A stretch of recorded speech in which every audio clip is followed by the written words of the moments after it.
नमस्कार दोस्तों, मैं सुबोध यादव आप सभी लोगों का स्वागत करता हूं। हमें उम्मीद है कि आप सभी लोग स्वस्थ होंगे, मस्त होंगे। तो चलिए हम शुरू करते हैं आज की क्लास, जिसमें हम पढ़ेंगे ब्रिटिश कंपनी का भारत में आगमन। इससे पहले हम यूरोपियों के आगमन में पुर्तगालियों का आगमन और डचों का आगमन पढ़ चुके थे। तो चलिए हम आज शुरू करते हैं ब्रिटिश कंपनी का भारत में आगमन। ब्रिटिश कंपनी डचों के बाद भारत में आती है। लगभग ये 1599 ईस्वी में भारत में व्यापार करने के लिए आते हैं। इनका व्यापार का प्रमुख केंद्र होता है सुमात्रा, मलक्का, जावा, जहाँ से ये मसालों के व्यापार पे ज़्यादा से ज़्यादा फोकस करते हैं। अब ये मसालों के व्यापार के साथ साथ धीरे धीरे ये राजनीतिक हस्तक्षेप कर भारत के सत्ता के दावेदार भी बन जाएंगे। तो इन सभी के बारे में भी हम आगे चलकर चर्चा करते हैं और इसके बारे में भी जानेंगे कि अन्य यूरोपीय कंपनियां भारत में क्यों सफल नहीं हो सकी।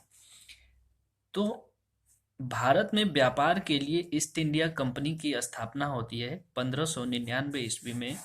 एक ईस्ट इंडिया कंपनी की स्थापना होती है जिसके अध्यक्ष होते हैं लॉर्ड मेयर। यह कई व्यापारियों का समूह होता है और लंदन में ही एक कंपनी की स्थापना कर दी जाती है जिसका प्रारंभिक नाम होता है governor and company of merchant of London trading into the east Indies. ये प्रारंभिक नाम होता है जो आगे चलकर धीरे धीरे यह व्यापारिक कंपनी एक ईस्ट इंडिया कंपनी का रूप धारण कर लेती है। इन सभी कंपनी आगे चल के अन्य कंपनियों का भी इसमें विलय कर दिया जाता है जो ईस्ट इंडिया कंपनी के नाम से जानी जाने लगती है। और यही कंपनी एकाधिकार प्राप्त करती है एलिजाबेथ प्रथम से, जो 31 दिसंबर 1600 को एक फरमान के तहत जारी होता है कि ईस्ट इंडिया कंपनी 15 वर्षों तक व्यापारिक एकाधिकार धारण करती है कि इसके सिवा कोई अन्य कंपनी 15 वर्षों तक व्यापार नहीं करेगी। सिर्फ और सिर्फ यह व्यापार ईस्ट इंडिया कंपनी के द्वारा ही किया जाएगा। तो इन्हीं सबको देखते हुए अन्य व्यापारियों का भी मन लगा था कि भाई हम भी व्यापार करें, लेकिन उनको अनुमति नहीं दी गई। और 1609 ईस्वी में जेम्स प्रथम आते हैं जो इस व्यापारिक एकाधिकार को अनिश्चित काल तक बढ़ा दिया जाता है। ये अब ईस्ट इंडिया कंपनी अनलिमिटेड समय तक व्यापार भारत से कर सकती है और अन्य कंपनियों का हस्तक्षेप नहीं किया जाएगा। तो 1608 ईस्वी में कैप्टन हॉकिंस होते हैं। ये हेक्टर नामक जहाज से सूरत बंदरगाह पर आते हैं। इनका जो जहाजी बेड़ा होता है ये सूरत बंदरगाह पर आता है, जो जहांगीर के समय उस वक्त वहाँ का काल चलता है जहांगीर का। तो जहांगीर से के दरबार में ये पहुँचते हैं और वहाँ से वो एक व्यापारिक कंपनी स्थापित करने की कोशिश करते हैं जो असफल हो जाते हैं। जहांगीर 1608 ईस्वी में ही इनको एक फरमान के तहत देता है कि आप व्यापार कंपनी स्थापित कर सकते हैं, लेकिन 1608 ईस्वी में ही अन्य कंपनियों का विरोध होने लगा कि भाई आप ऐसे कैसे किसी को अधिकार दे सकते हैं। स्थानीय व्यापारी थे वो भी हमला करने लगे कि ऐसे किसी को व्यापारिक अधिकार नहीं दे सकते, किसी को कंपनी स्थापित करने का अधिकार नहीं दे सकते।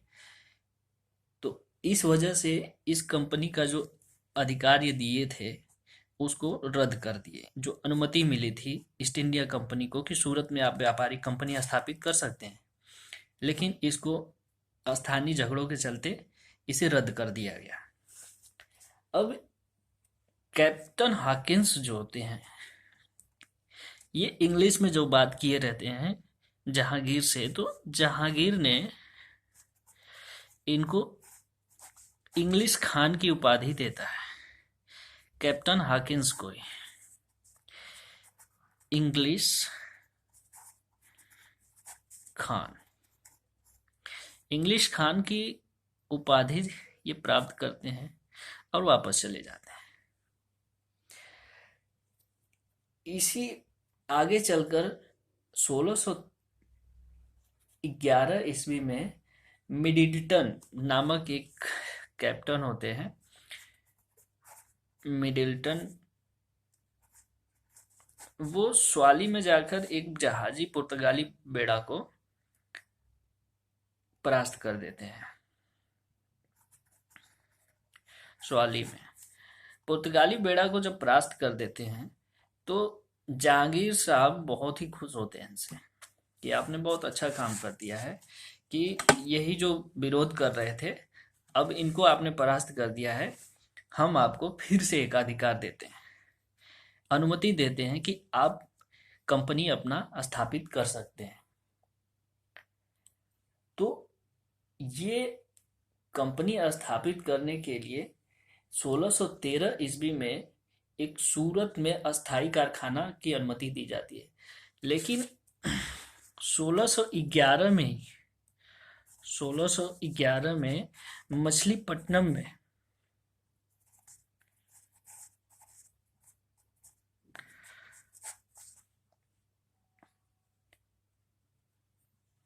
मछलीपट्टनम में व्यापारिक कोठी की स्थापना की जा चुकी थी।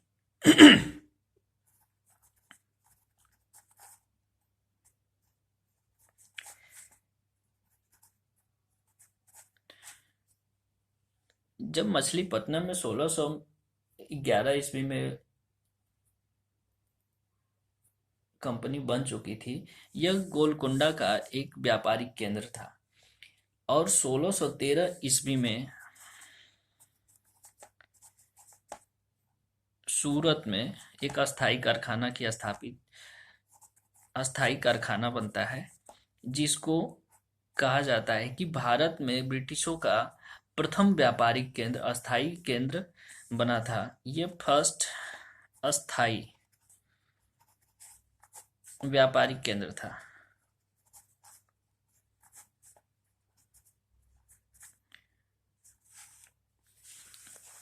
तो इस तरीके से एक क्वेश्चन यहाँ पे तैयार होता है कि ब्रिटिशों का प्रथम अस्थाई केंद्र कहाँ पे बना था, तो सूरत में। और उस वक्त मिडिल्टन की ही देन थी कि यहाँ पे एक तरीके से कह सकते हैं कि मिडिल्टन यदि पुर्तगाली बेड़ा को नहीं परास्त करता तो सूरत में अस्थाई केंद्र स्थापित करने का मौका इन्हें नहीं मिल पाता। तो वहीं 1629 में आराम गांव में व्यापारिक केंद्र बना। 1629 में आराम गांव और 1632 में एक सुनहरा फरमान जारी होता है गोलकुंडा के सुल्तान के द्वारा। तो उसने जो सुनहरा फरमान जारी किया कि 500 रुपया 500 पैगोडा वार्षिक आप देकर व्यापार कर सकते हैं। तो वहीं 1639 में फ्रांसिस डे अधिकारी चंद्रगिरी राज्य से वहीं के राजा थे जिनसे पट्टे पर जमीन लेता है और फोर्ट सेंट जॉर्ज की स्थापना करता है। तो ये होता है 1639 की घटना में जो फ्रांसिस डे अधिकारी होता है, अंग्रेज अधिकारी होता है, इसका नाम ही फ्रांसिस डे है।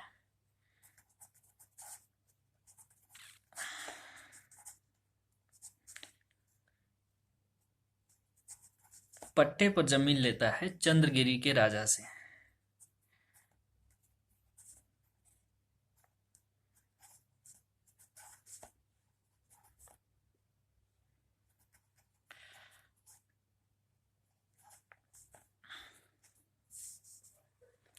जमीन लेकर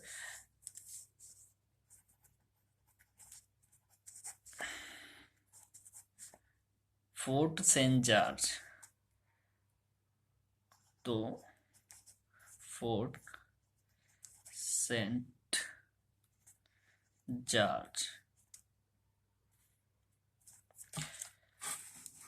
ये फोर्ट सेंट जॉर्ज की स्थापना करता है। तो यहाँ पे एक क्वेश्चन बन सकता है कि फोर्ट सेंट जॉर्ज की स्थापना किसने किया था। तो फ्रांसिस डे अधिकारी 1639 ईस्वी में इसने फोर्ट सेंट जॉर्ज की स्थापना करता है। और आगे चलकर 1651 में हुगली में एक व्यापारिक कोठी की स्थापना होती है, जो इनका उद्देश्य होता है कि कच्चे मटेरियल को वहां पे एकत्रित करना। व्यापारिक केंद्र का मतलब यही होता है कि वहाँ पे कच्चे जो मटेरियल हैं उनको स्थापित एक जगह अस्थायी करेंगे, और वहाँ से ब्रिटिश में हो रही औद्योगिक क्रांति को सफलतापूर्वक चलाने में मदद मिलती थी। तो हुगली में 1691 में एक कंपनी स्थापित होती है, जिसको व्यापारिक कोठी ही एक होती है। और हुगली पर अधिकार के बाद कासिम बाजार, पटना, राजमहल में एक कारखाना स्थापित करते हैं।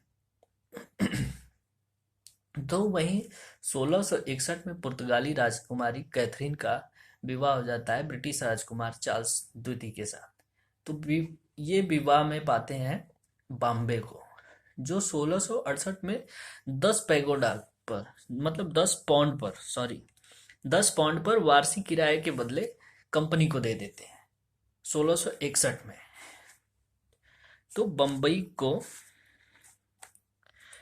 1661 में ये 10 पाउंड के किराए पर दे देते हैं और कंपनी अपना एक अधिकार इस पे स्थापित कर लेती है। तो वहीं आगे चलकर 1698 में बंगाल का सूबेदार अजीम उसान होता है, जो कंपनी को गोविंदपुर, सुल्तानाती,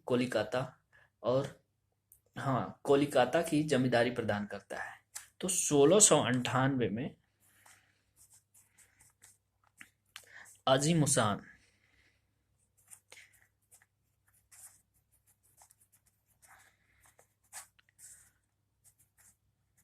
उसान यह गोविंदपुर,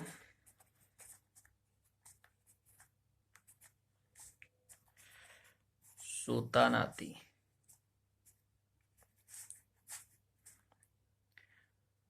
और कोलिकाता, और आज के समय में इसको कलकत्ता के नाम से जानते हैं, कोलकाता।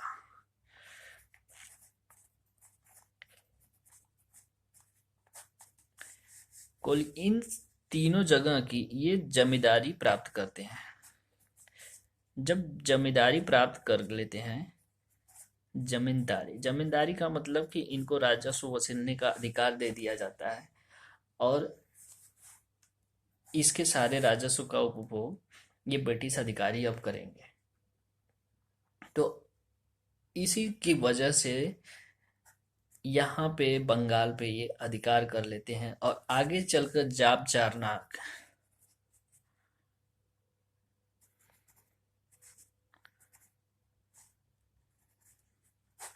जाबचारनाक नामक एक ब्रिटिश अधिकारी होता है, जो इन्हीं क्षेत्रों पर, गोविंदपुर, सुल्तानाती और कोलकाता के क्षेत्रों पर फोर्ट विलियम की स्थापना करता है,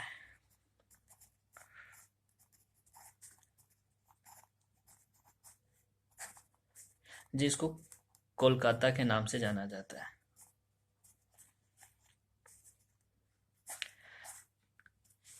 यह फोर्ट विलियम लगभग 1774 से लेकर 1911 तक ब्रिटिश राज्य की राजधानी रहता है।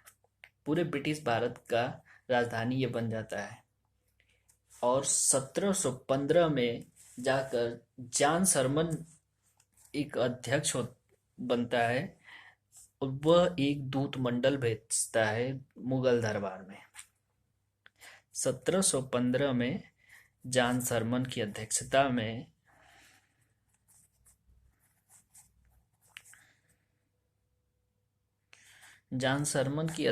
में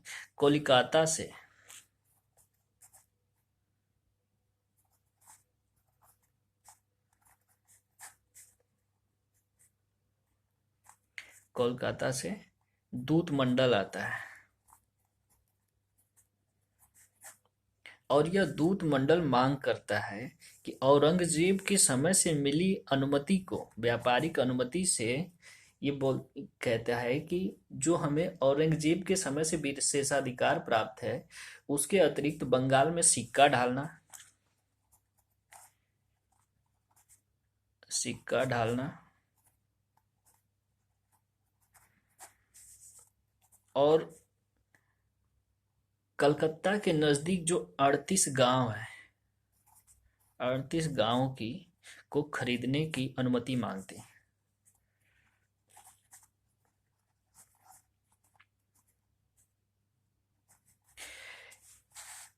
और वहीं दूसरी तरफ इसी समय लगभग 1715 ईस्वी में ही हैमिल्टन नामक एक डॉक्टर होता है, दरअसल वो व्यापारिक अधिकारी ही बन के आता है। तो वो हैमिल्टन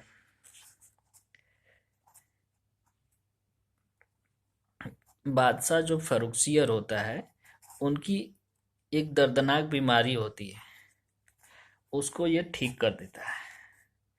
हैमिल्टन ने फरुखसियर का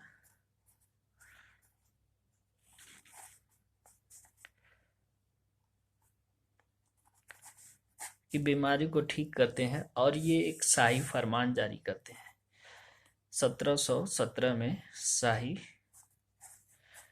फरमान 1717 में जारी होता है, और जिसमें कहा जाता है कि आप 3000 रुपये हमें वार्षिक बदले, मतलब 3000 रुपया आप दे देते हैं तो आप पूरे बंगाल में 3000 रुपया वार्षिक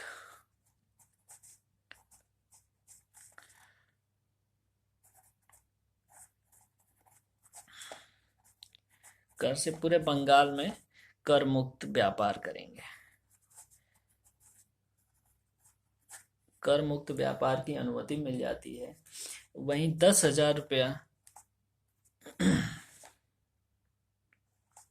वार्षिक कर के बदले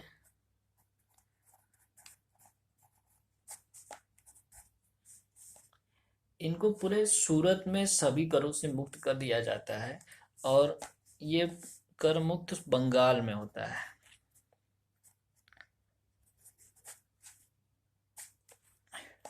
और ये सूरत में कर मुक्त पाते हैं। और वहीं पे जो बंगाल सूरत में सिक्के ढाले जाते थे, उन सिक्कों को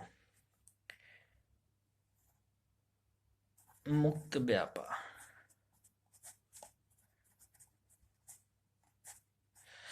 और सूरत के सिक्कों को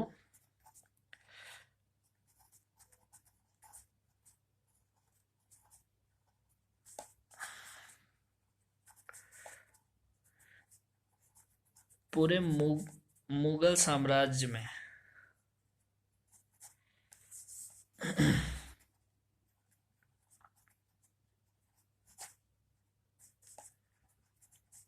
चलाने की अनुमति मिल जाती है। तो ये फरमान बहुत ही घातक सिद्ध होने लगता है।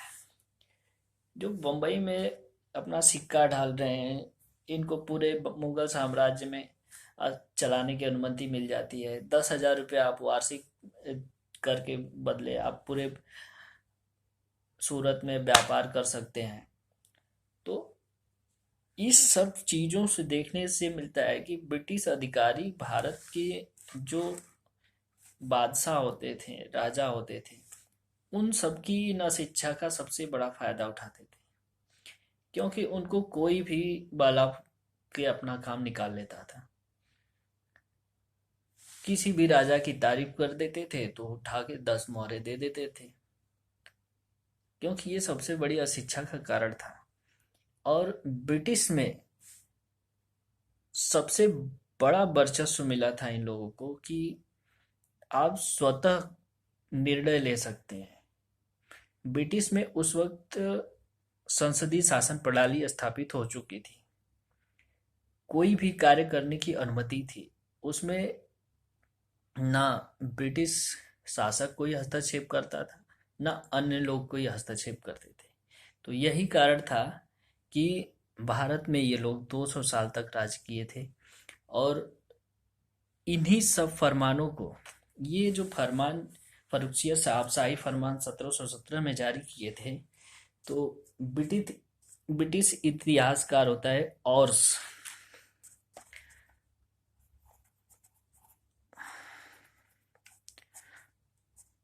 से इसे कंपनी का मैग्ना कार्टा कहता है। शाही फरमान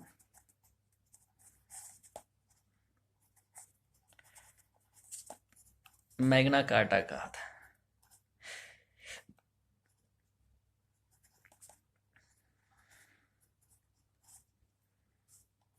ये कंपनी का मैग्ना कार्टा होता है।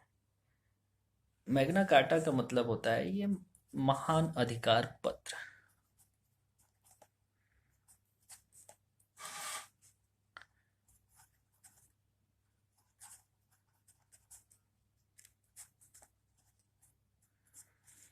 अब इस महान अधिकार पत्र के चलते ही भारत में एक ब्रिटिश केंद्र की स्थापना करने के लिए एक मजबूती प्रदान कर दिया गया, और इसी से भारत में अंग्रेजों की शक्ति स्थापित करने का अवसर मिल जाता है, और वो भारत के एक बहुत बड़े शासक के रूप में आगे चल के भूमिका निभाते हैं। तो ये इतना ब्रिटिश कंपनियों का आगमन से के कारण यही है जो हमारे देश के शासक हैं, राजा थे, इन सभी लोगों की अदूरदर्शितापूर्ण कदम था, जिससे भारत में ब्रिटिश साम्राज्य की स्थापना हो चुकी और 200 साल तक राज किए। तो इन सभी को देखकर ये ब्रिटिश अधिकारी ही भारत के भाग्य विधाता बनते हैं। तो आगे इन सभी की चर्चा हम अगले क्लास में क्रम वाइज क्रम पढ़ते जाएंगे। तो इसके बाद हम पढ़ते हैं डेनिश कंपनी का, क्योंकि डेनिश कंपनी का ज़्यादा महत्व रहा नहीं। वो 1616 ईस्वी में भारत में आते हैं। तो ये 1616 ईस्वी में डेनिश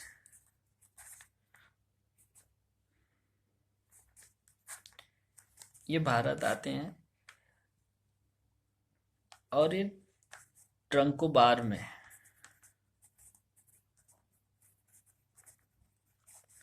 जो तमिलनाडु में है, यहीं पे पहली व्यापारिक कोठी बनाते हैं।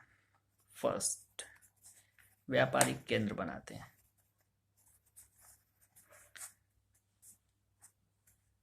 ये 1620 ईस्वी में व्यापारिक केंद्र की स्थापना करते हैं, और आगे चलकर ये 1676 ईस्वी में दूसरी व्यापारिक केंद्र की स्थापना करते हैं।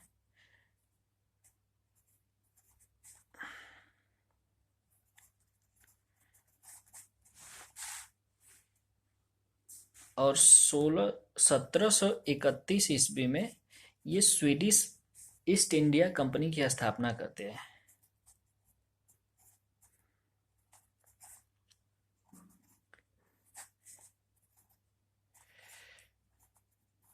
ईस्ट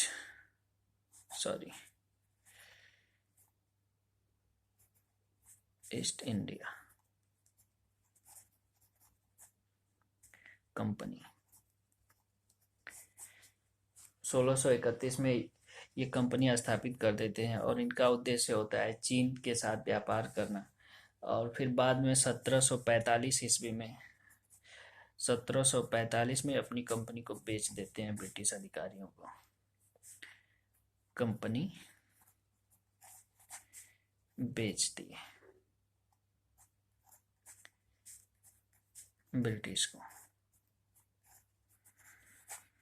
ब्रिटिशों को एक कंपनी बेचकर वापस चले जाते हैं, क्योंकि इनका वर्चस्व स्थापित हो नहीं पाता है। इसका भी कारण यही है कि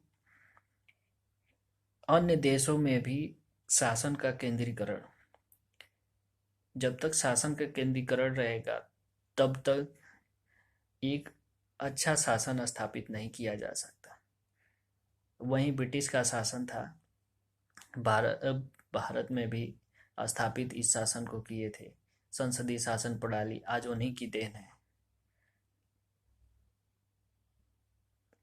तो ये है ब्रिटिशों का और डेनिशों का भारत में आगमन। आगे हम पढ़ेंगे अगले चैप्टर में फ्रांसीसियों का भारत में आगमन। फिर हम शुरू करेंगे इतिहास का एक सिलसिला, जिसमें इन सभी कंपनियों के आगमन से प्रशासनिक, राजनीतिक, सांस्कृतिक हस्तक्षेप, इन सभी के बारे में हम क्रम वाइज क्रम चर्चा करेंगे। आज के लिए बस इतना ही। धन्यवाद।